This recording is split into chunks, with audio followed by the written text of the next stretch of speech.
जय हिंद वॉरियर्स, कैसे हम सभी। उम्मीद है कि सभी बच्चे बहुत बढ़िया होंगे एंड बहुत बेहतरीन तरीके से आप सभी अपने एनडीए 2024 की प्रिपरेशन में अस्त व्यस्त और मस्त होंगे।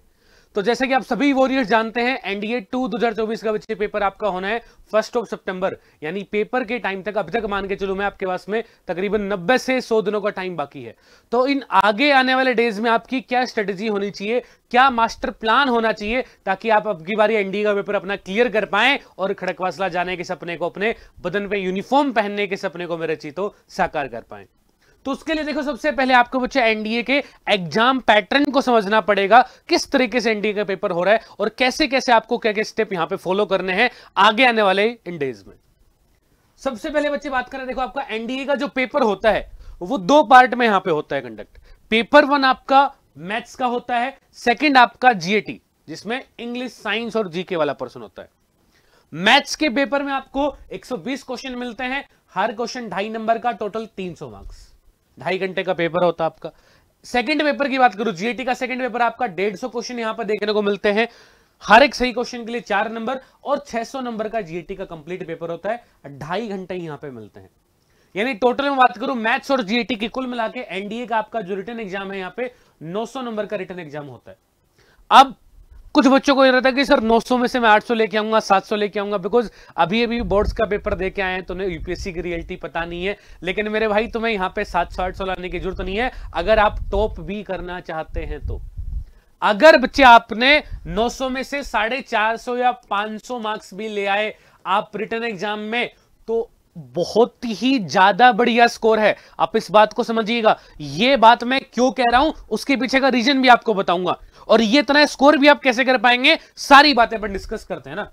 मैंने इतना स्कोर क्यों बताया है, बिकॉज देखो आपके एनडीए के जो पहले के इंटेक हुए हैं जिनकी मेरिट लिस्ट आ चुकी है, आप देखेंगे 900 जो नंबर का रिटन एग्जाम होता है, यानी जिस बच्चे को देखो एनडीए 2023 की फाइनल मेरिट लिस्ट आई 292 नंबर थे उस बच्चे का नाम मेरिट लिस्ट में, यानी 900 में से 292, और मैं तो कह रहा हूं 450-500 ले आओगे तो बहुत टॉप रैंक में आ जाओगे भाई। टोटल आपकी मेरिट लिस्ट बनती है 900 रिटन के नंबर, 900 एसएसबी के, यानी 1800 से में देखो तुम भाई साहब आज तक हाईएस्ट मेरिट कितनी गई है, जो पिछले इंटेक की आप देखोगे ना 656 गई है एनडीए 2023 की।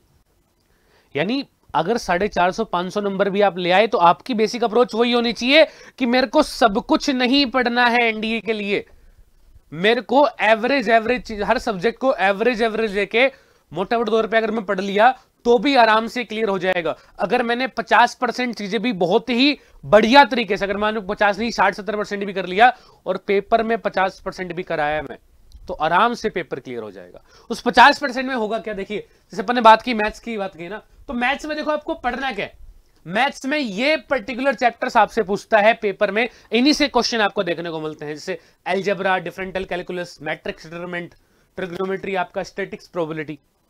तकरीबन 120 मतलब टोटल 120 क्वेश्चन यहां से आते हैं और 300 नंबर के। अब कुछ बच्चे ऐसे भी होंगे जिन्होंने मैथ स्ट्रीम हो गई 12th में, कुछ ऐसे भी होंगे जिनके पास मैथ स्ट्रीम नहीं थी। कुछ 7 कैंडिडेट्स में ऐसे भी ज्यूम करके चल रहा हूं, मैथ सर ले तो ली 12th में, लेकिन मैथ्स में बल्ले बल्ले नहीं हो पाया, मैथ से डर लगता है अभी भी। तो हर बच्चे के लिए वीडियो है, देखो समझो बात को। अगर आपको ये लगता है, देखो एनडीए क्लियर करने के 2 तरीके हैं, पेपर 2 हैं तो तरीके भी 2 हैं। पहला पेपर मैथ्स का, सेकंड पेपर आपका जीएटी का। या तो आप एक सब्जेक्ट को बहुत बढ़िया कर लो तगड़ा, और एक सब्जेक्ट मतलब थोड़ा सा लो भी है तो काम चल जाएगा, मतलब इतना है कि कट ऑफ क्लियर हो जाए। या दूसरा तरीका है क्या है, दोनों सब्जेक्ट को बहुत ही एवरेज लेके कर लो कि आराम से दोनों में क्लियर हो और फाइनल सिलेक्शन में हो जाए। तो अगर आपकी मैथ्स बहुत स्ट्रांग है तो मैं कहूंगा आपका कोर फोकस मैथ्स पे बहुत ही बढ़िया होना चाहिए। बहुत ही बढ़िया का मतलब क्या है, ये जो पर्टिकुलर चैप्टर मैंने आपको बताए, इन चैप्टर के लगभग हर एक कॉन्सेप्ट, इन चैप्टर से आपके एनडीए एग्जाम में जो भी पीवाईक्यू पूछे गए हैं वो भी आपको चैप्टर वाइज अटेम्प्ट करना है। साथ साथ मैं कहूंगा अगर आप इसके अलावा पीवाईक्यू आपने कर लिए, लेवल अप करना चाह रहे हैं, तो कुछ बच्चे अब रिकमेंड करते हैं, कुछ बच्चे ने भाई पेपर में देखने को मिला है कि जेई मेंस लेवल के क्वेश्चन भी यहां पर देखने को मिलते हैं, तो chapter wise JEE mains level के क्वेश्चन भी आप अटेम्प्ट कर सकते हैं अगर आप मैथ्स को बहुत स्ट्रांग लेके चलना चाह रहे हैं और जीटी को थोड़ा लो, मतलब इतना हो जाए कि कट ऑफ क्लियर हो जाए। तब ये मैं स्ट्रेटेजी रिकमेंड करूंगा हर बच्चे के लिए मैथ्स के लिए। फिर इसके बाद बात करते हैं आपके जीएटी की। जीएटी में आपका देखो world history, ancient history, medieval history वाला पूरा portion, geography, polity, physics, chemistry, biology, current affairs, defence related GK, 50 question तो आपके बायोलॉजी, फिजिक्स और केमिस्ट्री के आते हैं, और बाकी के 50 रिमेनिंग जो आपके रहेंगे ये हिस्ट्री, पॉलिटी, ज्योग्राफी, इकोनॉमिक्स वगैरह, और साथ साथ करंट अफेयर्स। करंट अफेयर्स के अपने को 8 से 10 क्वेश्चन यहां पर देखने को मिल जाते हैं हर इनटेक में। तो जो बच्चे जिनके पास साइंस बैकग्राउंड था 12th में, उनको मैं रिकमेंड करता हूं कि आपका कोर फोकस इन 50 नंबर पे ज्यादा होना चाहिए, बिकॉज आपके ये सब्जेक्ट थे यार, इनको आप पढ़ रहे हो, लगातार पढ़ते आ रहे हो, तो आपका टारगेट क्या होना चाहिए, इन 50 में से कम आप 35 क्वेश्चन आराम से कर पाए। अगर जीएस आपका उतना स्ट्रांग नहीं है तो दिक्कत वाली बात नहीं है। अगर आपने प्रीवियस ईयर करंट मतलब बेसिकली आपका जो करंट अफेयर है वो पिछले 6-7 महीने का बहुत स्ट्रांग हो, साथ ही साथ बाकी जो पर्सन बच गए हिस्ट्री, पॉलिटी, ज्योग्राफी, इकोनॉमिक्स वगैरह, इनसे आपका टारगेट होना चाहिए कि मैं इतना इतना पढ़ लूं सुपरफिशियल लेवल पे भी, कि अगर कोई इजी क्वेश्चन भी आ जाए तो वो गलत ना हो, अगर डिफिकल्ट आ गया तो किसी से नहीं होगा। एनडीए का सिंपल सा अप्रोच क्या है कि हर सब्जेक्ट को इतना तो एवरेज हो एटलीस्ट कि अगर इजी क्वेश्चन पूछ लिया तो आपसे गलत नहीं होना चाहिए। डिफिकल्ट होगा सब कहीं गलत है, कोई दिक्कत वाली बात नहीं है भाई। एवरेज स्कोर कर दिया 50% तो बहुत है, 450 नंबर 900 से बहुत होते हैं। क्लियर?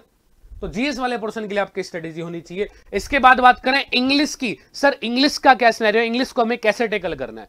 तो इंग्लिश में देखो आपसे क्या क्या पूछता है, antonym, synonym, sentence improvement, idioms, phrases से लेकर आपका क्लोज टेस्ट, रीडिंग कॉम्प्रिहेंशन। मैं कहूंगा एनडीए का अगर आपको पेपर क्लियर करना है ना, तो वोकैब जो है इसमें सबसे बड़ा रोल प्ले करता है। वोकैबुलरी वाला पोर्शन, वोकैब को आपको बहुत बढ़िया तरीके से करना पड़ेगा कवर। और कैसे करेंगे आप वोकैब कवर ना, जब तुम्हारा भाई तुम्हारे साथ है, डरने की क्या बात है। रोजाना सुबह 8 बजे 8 AM पे वोकैब की बेहतरीन सी अपनी क्लास चल रही है उत्कर्ष डिफेंस एकेडमी के यूट्यूब चैनल पे ही। तो उस क्लास को हर एक बच्चे को अटेंड करना है, एक भी सेशन मिस नहीं करना है। बहुत ही अल्टीमेट पेपर वाली वोकैब जो पेपर में एक्सपेक्टेड है वो वोकैबुलरी अपन वहां पर डिस्कस करते हैं। साथ साथ बात करें ग्रामर की, प्लस में आपका जो रीडिंग पोर्शन है, तो इसके लिए भी आपको चैप्टर तो पढ़ने ही पढ़ने। आपने मान लो नाउन पढ़ा, आपने प्रीपोजिशन पढ़ा, आपने पीवाईक्यू लगाए, तो बेसिकली पीक्यूआरएस लगाए, साथ साथ जो भी आप चैप्टर पढ़ रहे हैं उसके पीवाईक्यू बहुत ही नेसेसरी हैं, ताकि आपको पता चलता रहे कि आपकी प्रिपरेशन किस लेवल की होती जा रही है। कि आपने जो चैप्टर पढ़े किसी भी सब्जेक्ट में, मैथ्स में हो, इंग्लिश में हो, जीएस में हो, साइंस में हो, कि आपने उतना लेवल का पढ़ लिया कि आपके पीवाईक्यू तो एटलीस्ट अटेम्प्ट होने चाहिए, ताकि आपको आइडिया लग जाएगा आप उस लेवल को मैच कर पा रहे कि नहीं कर पा रहे जो यूपीएससी एनडीए डिमांड कर रहा है वहां पे पेपर में। क्लियर?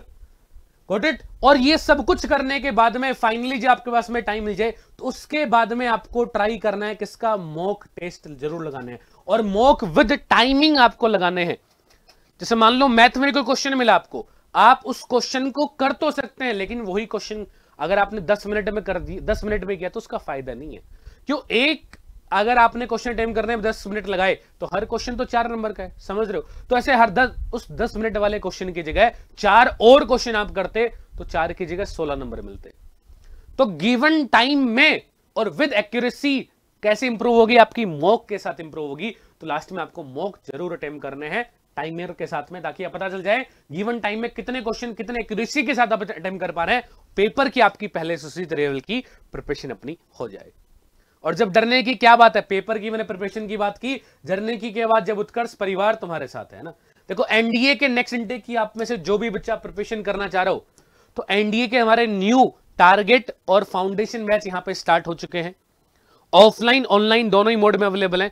ऑनलाइन के लिए हमारा जो उत्कर्ष क्लासेस का एप्लीकेशन है उस पे जाके आप NDA foundation, NDA target batch में एनरोल कर सकते हैं। अगर आप ऑफलाइन हमसे जुड़ के अपनी एनडीए की प्रिपरेशन करना चाह रहे हैं तो एनडीए के भी हमारे ऑफलाइन जो बच्चे फाउंडेशन टारगेट बैच यहां पे चल रहे हैं अपने उत्कर्ष डिफेंस एकेडमी के कैंपस पे, जो कि लोकेटेड है मंगल टावर, बिश्नोई धर्मशाला के सामने, रातानाडा, जोधपुर। तो ऑफलाइन के लिए आप यहां आ सकते हैं, और अगर ऑनलाइन जुड़ के अपनी अल्टीमेट सी प्रिपरेशन करना चाह रहे हैं तो उत्कर्ष क्लासेस के अपने एप्लीकेशन पे जुड़ सकते हैं। क्लियर? Got it? तो वॉरियर्स, उम्मीद है कि आपका आगे का 90s डेज का जो प्लान है, जो स्ट्रेटेजी है, जो मास्टर प्लान आपको फॉलो करना है, अगर डेफिनेटली आपकी यही अप्रोच रही तो आप अब की बारी अपने खड़कवासला के सपने को जरूर साकार कर पाएंगे। एंड जिन मेरे वॉरियर्स को भाई सब बिलीव है कि सर अब की बारी तो एनडीए पेपर क्लियर करके रहेंगे, वो सभी बच्चे इस वीडियो के एंड में कमेंट बॉक्स में जय हिंद जरूर कमेंट कर दीजिएगा। क्लियर? तो चलिएगा फिर मुलाकात करते हैं आप सभी से नेक्स्ट वीडियो में। टिल द टाइम जय हिंद।